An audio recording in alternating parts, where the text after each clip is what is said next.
From Microbe TV, this is a special immune booster recorded during the American Association of Immunologists conference in Chicago, May 2024, starring Cindy Leifer and Brianne Barker, and featuring Tonya Webb from the University of Maryland School of Medicine in Baltimore.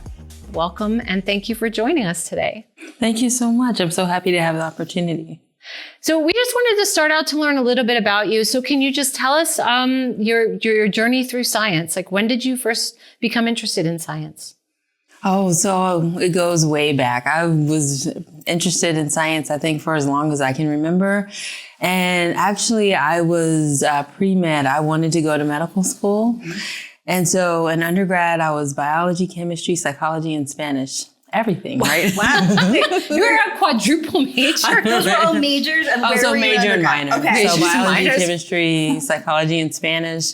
I went to undergrad in Texas. And so I wanted to be able to speak to my patient population and be able to understand. And I understood that I lived a relatively sheltered life. And so I wanted to be able to empathize with the patients. And then during my junior year, I went to a career fair. And there was a recruiter there, Dr. Bill Green from Dartmouth. And he said, "I think you would be great at research." And I was like, really? And so I went there for a summer program and found that I loved a pipette. And that was after your junior year? Yes, in undergrad. And what was your research on? It was on a novel approach to a vaccine for HIV. And that changed everything. I listened to NPR and pipette. So many hours just pipetting. I found my sweet spot. And who would have thought? From Texas, it was cold. It was very, very different, but I absolutely loved it. And then I worked with Dr. Howe, Alexandria Howe. And Alex said, spend Wednesdays in the library studying immunology. And so that's how I began to work in the field. So somebody made you go and read about immunology, but I assume that you ended up really liking it. I did. It was complex. I felt like most things are relatively easy. And this was the hardest thing that I ever worked on. It was like antibodies are immunoglobulins, and we have all of these abbreviations. It's also the B-cell receptor. The alphabet soup of immunology. Yes. CD what? See, I was like, how many CDs can I learn, right? But then you must have decided to go on to graduate school in immunology? Or? It's true. So then the following summer, I conducted another internship at Indiana University and then decided to go there for my PhD. Okay. So you were there for a couple years. And what was your PhD research on? Viral immunology. Ooh, a virus. You piqued Brianne's interest. Yeah, That's her favorite. Oh, so I worked on DNA viruses, like vaccinia, RNA viruses like LCMV, both in vitro and in vivo studies. Awesome. And what parts of the immune response to them did you work on? Oh, so I worked on a specific immune cell population, NKT cells and natural killer T cells. Awesome. And I looked at how viruses could evade CD1D mediated antigen presentation. So they were able to suppress NKT cell responses. Awesome. So we don't talk a lot about NKT cells and CD1. Can you just tell us a little bit more about those molecules of the alphabet soup of immunology? Of course. So natural killer T cells, I say they're the best of both worlds. So they are bona fide T cells. They have a T cell receptor. They signal through their T cell receptor. They recognize antigen in the context of CD1. And they recognize lipid antigens.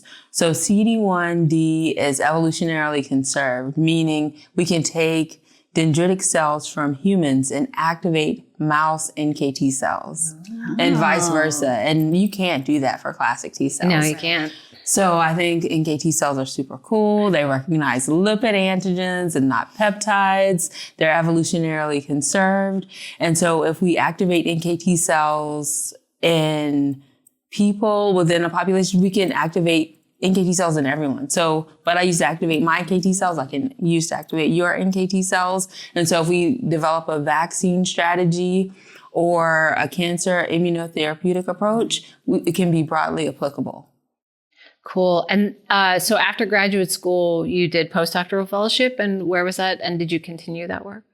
So yes, great question. So I conducted postdoctoral studies at Indiana University in transplant. So I moved from viruses to transplant immunology, and we worked on lung mechanisms by which the immune system causes lung rejection. And it was great working in a transplant lab.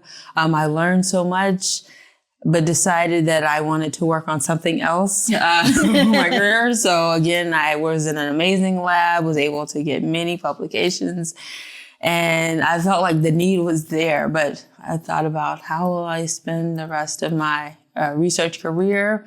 And my grandfather had battled prostate cancer for over 10 years. And so that kind of made me change my career path. And so I conducted a second postdoctoral fellowship at Hopkins. And so I worked with Jonathan Schneck at Johns Hopkins. And my project was to create an artificial cell that could be used to activate NKT cells. So I was able to go back. So tell us a little about an artificial cell. How is one create an artificial cell, and what kind of antigen does it have with CD1D? Right. So that was it. I was intrigued and a little bit nervous. I was like, I can try, because I thought about this in the context of biomedical engineering, and I thought maybe BME students would really gravitate towards this. But you don't know if you don't try, right? So I jumped in and said, okay, I'm going to make this artificial cell. So we had a bead, it's similar to the size of a red blood cell, like 4.5 microns is where we started. And it had a coating on it, epoxy coating, so you could covalently attach proteins. And so we could add costimulatory molecules as well as our antigen presenting molecules. So we used a fusion protein that had two CD1D molecules on it, so a dimeric fusion protein that had a mouse IgG as the base. And so we could add in our lipids and then add on different costimulatory molecules. And so then we could really understand what drives NKT cell activation. So we could use the prototypical CD28 and then add on other costimulatory molecules. So we could look at the functions of like CD44, OX40 ligand interactions, CD40 ligand interactions. So it ended up being like a Lego tool where you could just add in whatever you want and see how it altered NKT cell activation. That's cool. What kind of lipid antigens were you using? So we used the prototypical lipid antigen, alpha-galactosylceramide or alpha-gal-ser, and that's the one that's been well studied and well characterized. But then we were also able to use other lipid antigens that have been identified, like OCH, which is an analog of alpha-gal-ser, and IgB3, which was thought to be one of the antigens needed when NKT cells are undergoing selection in the thymus. We were able to actually use it to identify a suppressive lipid that's secreted by ovarian cancers. So we put on this strong agonist alpha-gal-ser and then used ascites, a fluid that accumulates in the abdominal cavity of patients with ovarian cancer.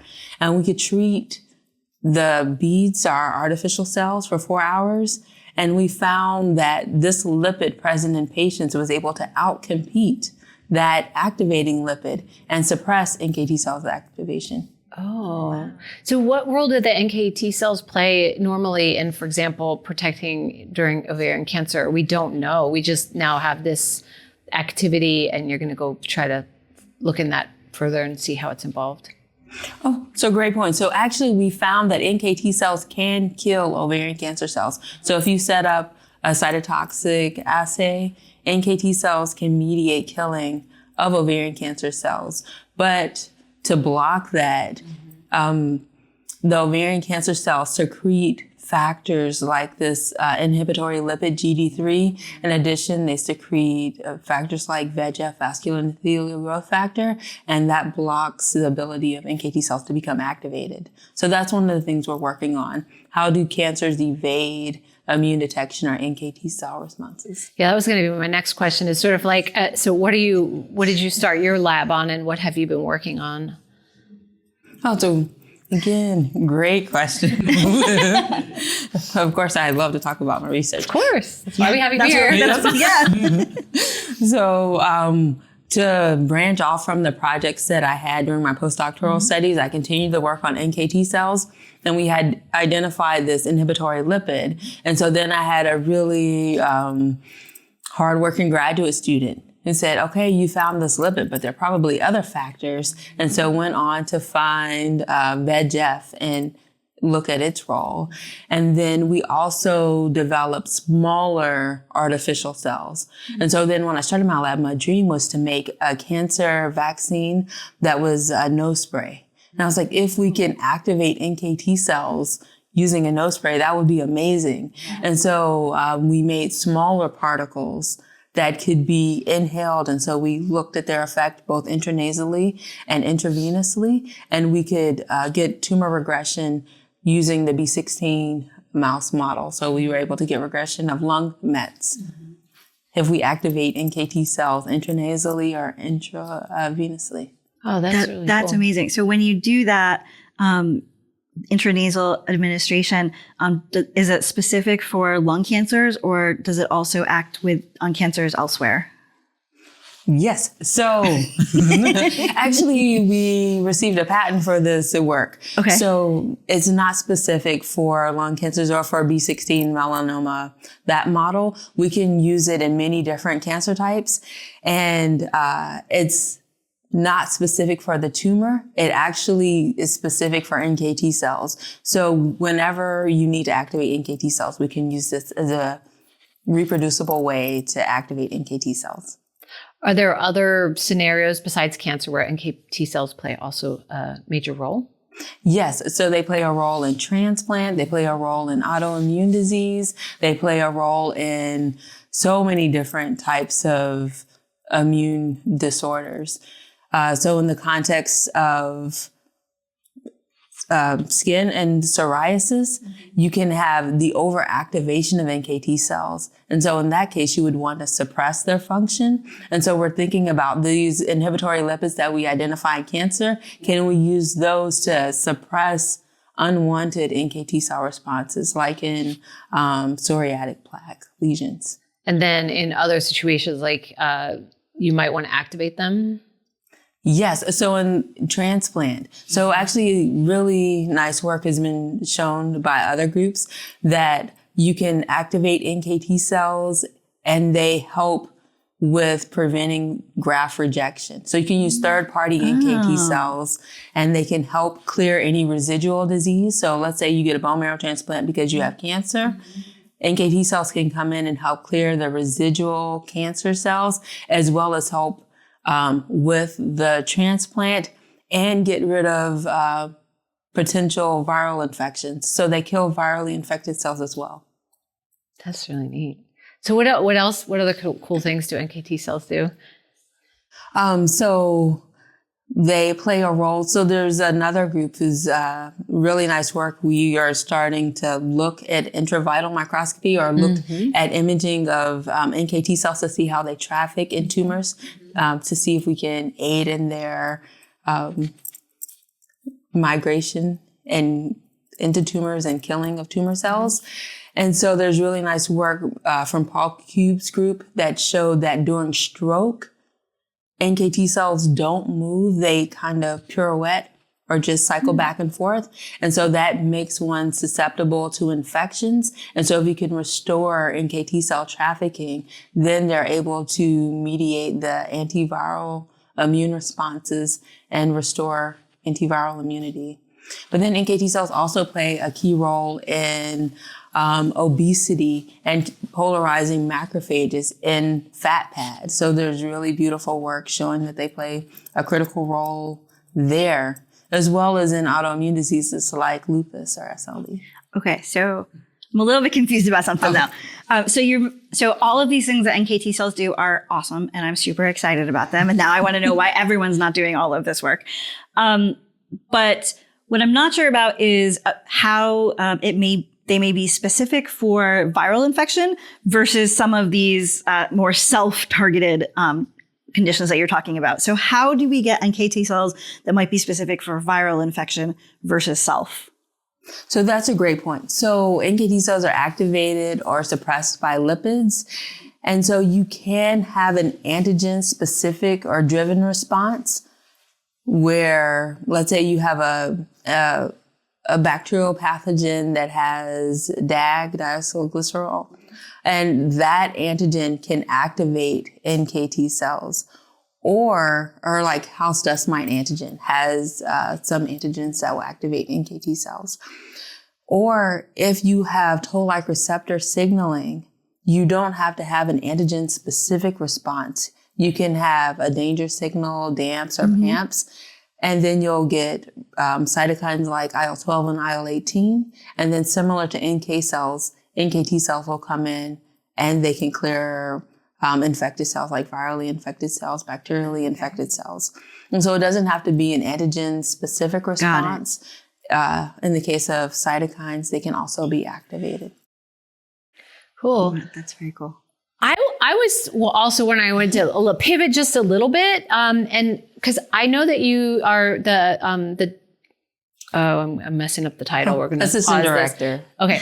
I know that you're assistant director of diversity, equity, and inclusion at your school, and you've also just revolved off tenure as chair of the Minority Affairs Committee for AAI, right? So can you talk a little bit about your work in this area? Like, how did you, what kind of initiatives do you have, and a little bit about that? Yeah. So I am very passionate about increasing diversity in STEM. I think that we need diversity in culture. We need diversity in thought. We need diversity in every facet.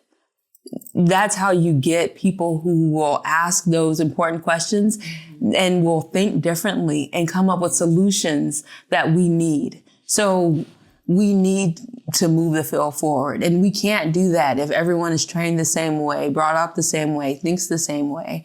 And then if you look in the clinic, patients respond to people who look like them, who have the same background and can relate to their upbringing. If you look in the lab, when you see people who look like you feel empowered, like, I can do this. I see someone who looks like me and maybe has some shared history, and I can tell them and they can relate, and you feel empowered and you feel like you can be a positive force for change. And so I was really excited to have the opportunity to serve as chair for the Minority Affairs Committee for AAI. And then within my own institution, I have a summer program, the Diversity and Cancer Research Program. And in that program, I'm able to bring in undergrads and show them what it is to work in the lab and tell them that, they can be a part of the solution. And again, they to see their eyes light up and get that spark and say, okay. And just to hear the way that they think about a problem, because I'm working in this field for so long, right? So kind of, I think this will work or this won't work. But, you hear their take on it and they'll have this innovative approach and you're like, okay, why not? Let's try it and let's just see. And just having that opportunity for them is very exciting. And for me, it's very exciting. I feel like that's my full circle moment. I started by doing research in a program. So what kind of strategies do you recommend to people to try to increase diversity, equity, and inclusion in their institutions or in their laboratories? So I think that some people may have a focused view of what diversity is, but diversity is everything, right? It's people from all different sorts of backgrounds, walks of life. Again, I mentioned diversity in thought, right? Diversity in action. Diversity comes in so many different forms. And so I feel that don't have an antiquated view of what diversity is. It's not just having a diverse population of people from different racial and ethnic backgrounds. That is important. representation matters, right? It's really, really key. But also when you have diversity in just people from underrepresented groups from all backgrounds, meaning people who you don't traditionally see in the lab, giving them a space to think, to breathe, to, voice their opinions will really revolutionize the way that we conduct science. And so you could be a first generation student. It could be a student from a rural area. It could be a student from I know about first that. gen. Yeah, exactly. Yeah. Right. And so I think that if we broaden our viewpoint, it's just going to enhance our science.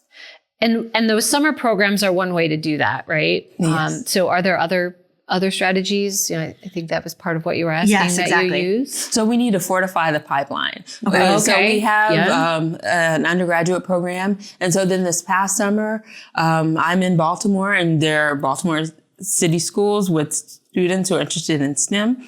And so I had my 8 undergrads work with 8 high schoolers. And those high schoolers worked on health disparities projects related to the cancer projects that the undergrads were working on. And so that broadened their knowledge base. So the students worked on pediatric cancers.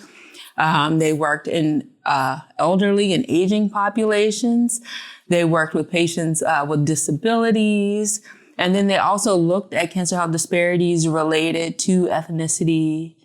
And then in the LGBTQ community, there's a disproportionate effect of cancer in bisexual women, which needs to be investigated, right? And so just to tell the students that we are looking for your thoughts on this. How do we address this? And then you can be a positive force for change. You can have an impact. And just telling them that they can make a difference, like really got them into thinking, like, what can we do? And comparing what has been done to things that people haven't thought about. And they're like, why? Of course, because what makes sense to the students, you're like, that's great. You could do that. And the students made like TikTok videos to bring awareness to issues, infographics to, again, help educate the community. And so I think that when we increase diversity, it's not just helping us within our local community, the scientific community. Again, we can have an impact on the community. And then the students go home and tell their families. And so we're able to like just... You can amplify the message. Yes. Yeah. I love how it's the diversity of the research, the health equity, so inclusiveness, and then also the actual individuals doing the research. So it's kind of like all those different areas. So mentoring is also really important. Can you speak just a little bit about who were the influential people that are your mentors and how you think about mentoring the next generation of scientists? So my PhD advisor was a very important mentor for me because just navigating the path and not having the background on what it takes to be successful in this field, right? He was very influential and very, very helpful and pushed me to go to conferences and talk about my science and help me in areas that I needed to become stronger in, and then like really push the areas that I was, stronger in. It was like, okay, you have these strengths, so let's push it, go. So that was really, really impactful and really important. And my first postdoc mentor, Dr. Wilkes, I participated in his summer program. And so to go from being an intern to being a postdoc, and he helped me navigate academia and, how to really push forward in the field and be successful. And he was a really great role model. And my current chair of my department has been very, very helpful and supportive. At my institution, I'm the first Black female PhD to obtain tenure. Wow. Congratulations, awesome. But wow. Oh, but that tells you, that speaks to it's sad and exciting at the same time, right? But that speaks to the power of mentorship, right? I was able to do it because I had people looking out for me, helping me to successfully navigate the path. Right. And when things became really challenging and I felt like, am I going to make it? You know, you need so much grant funding, you need publications, you need service, and to be able to do all of those things while just navigating life can be challenging. So, yes. That's just great. And so now you can give back kind of full circle. You participated in those programs and now you're running those programs.